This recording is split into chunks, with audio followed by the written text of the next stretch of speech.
Avant de commencer notre feuilleton, une mise au point s'impose.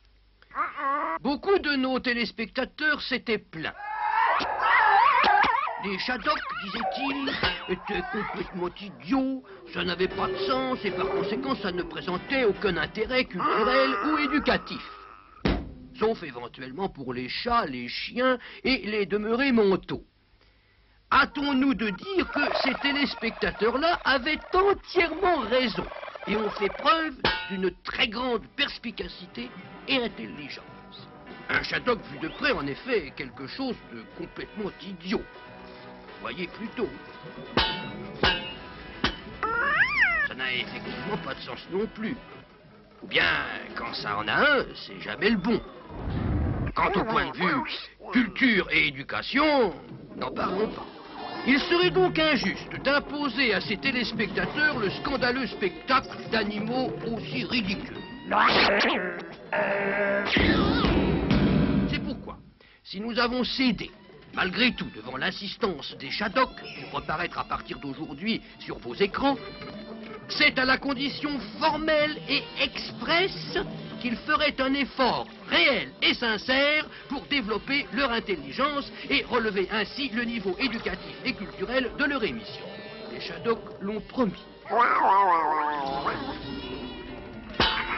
Dans le cadre de la campagne d'éducation des Shadocks que nous avions promu au début de notre feuilleton, nous allons assister aujourd'hui au premier cours de logique Shadok du professeur Shadoko, au programme Les Passoires. On appelle passoire tout instrument sur lequel on peut définir trois sous-ensembles. L'intérieur, l'extérieur et les trous. L'intérieur est généralement placé au-dessus de l'extérieur et se compose le plus souvent de nouilles et d'eau. Les trous ne sont pas importants. En effet, une expérience simple permet de se rendre compte que l'on ne change pas notablement les qualités de l'instrument en réduisant de moitié le nombre des trous, puis en réduisant cette moitié de moitié, etc., etc. Et à la limite, jusqu'à ce qu'il n'y ait plus de trous du tout. D'où théorème, la notion de passoire est indépendante de la notion de trou, et réciproquement. On appelle passoires du premier ordre les passoires qui ne laissent passer ni les nouilles ni l'eau.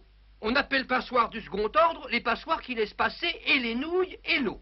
On appelle passoires du troisième ordre, ou passoires complexes, les passoires qui laissent passer quelquefois l'un ou l'autre et quelquefois pas.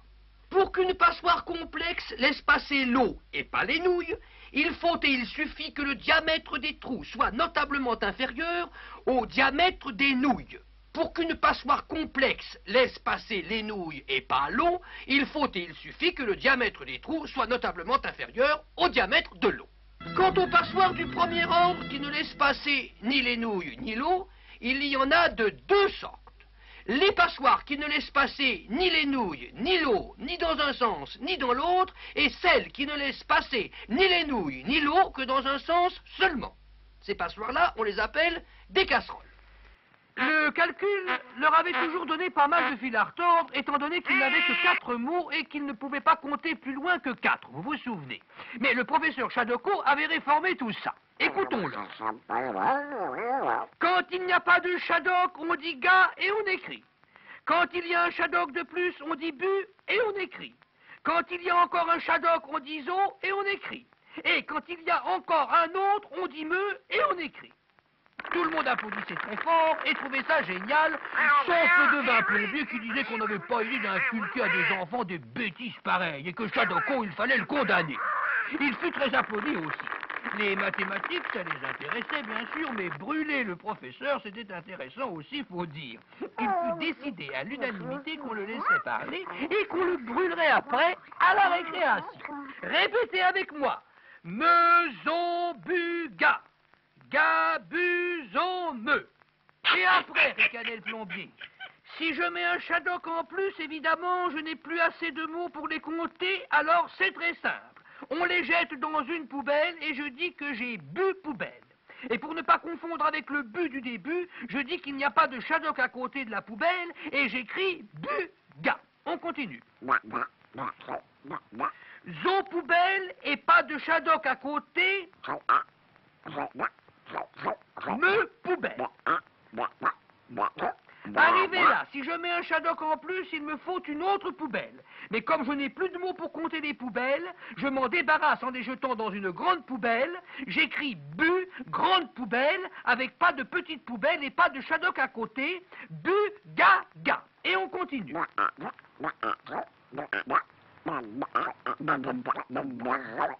Quand on arrive là et qu'on a trop de grandes poubelles pour pouvoir les compter, eh bien on les met dans une super poubelle, on écrit bu, ga, ga, ga et on continue. Pour pondre un œuf chez les Shadok, légalement fallait savoir compter jusqu'à 4.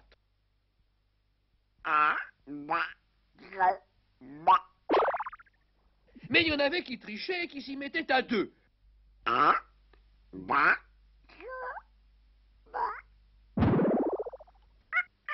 Les gens ignorants et salaces s'y mettaient tout bonnement à 4.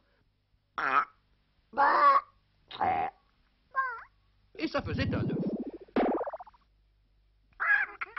Le plus scandaleux, c'est que ces imbéciles-là trouvaient ces genres de pratiques excessivement amusants.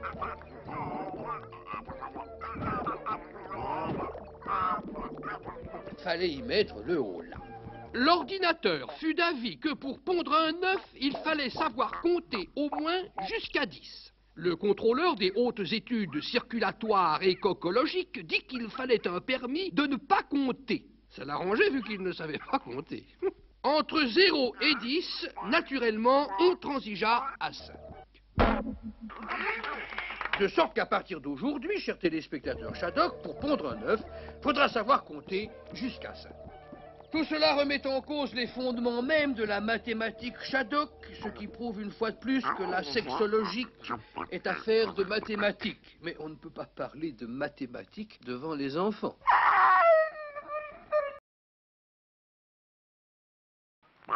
Première partie, le point. Définition. Le point est la plus courte distance possible entre deux lignes. Première application. Étant donné deux lignes quelconques, trouvez l'endroit où elles se coupent. Supposons qu'elles se rencontrent en zo et me, par exemple. S'il en est ainsi, d'après notre définition, la ligne zo-me serait un point et serait plus courte que le point bu. Or, ce n'est pas le cas. Donc, les lignes se rencontrent en but. D'où théorème, deux lignes qui se rencontrent toujours au même endroit. Propriété remarquable, toute ligne prise hors d'un point ne passe pas par ce point, ou alors si elle y passe, c'est vraiment par hasard. Deuxièmement, les points parallèles. On dit qu'un point est parallèle à deux autres points lorsque, ce point étant convenablement disposé, si on le déplace d'un côté ou de l'autre, il est plus parallèle. D'où théorème, la condition suffisante pour qu'un point reste bien parallèle à deux autres points est qu'il reste là où il est et qu'il ne bouge pas. Deuxième partie, la ligne. On appelle ligne de premier choix les lignes qui ne passent que par des points parallèles. On appelle ligne Shadok ou ligne encombrante les lignes qui passent plusieurs fois par un même point ou par plusieurs. On appelle ligne de deuxième catégorie des lignes qui arrivent sur un point et qui s'arrêtent. On appelle ligne de dernière catégorie ou petite ligne les lignes qui ne passent que par un seul point. Et maintenant, un petit exercice de mathématiques Shadok. Si un Shadok courant le long d'une ligne de premier choix parcourt 10 Shadok mètres à l'heure, combien mettra-t-il de temps pour parcourir 11 Shadok mètres? Tout ce qui n'est pas explicitement autorisé est strictement interdit. Quand un Shadok, par exemple, était en train de tourner à gauche, il fallait qu'il continue à tourner à gauche jusqu'à ce qu'il trouve un panneau pour tourner à droite.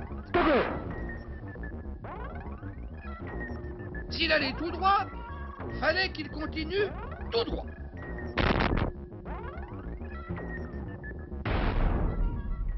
Sur les routes à grande circulation, par exemple, il y avait seulement à un bout un panneau qui disait d'avancer et à l'autre bout un panneau pour reculer.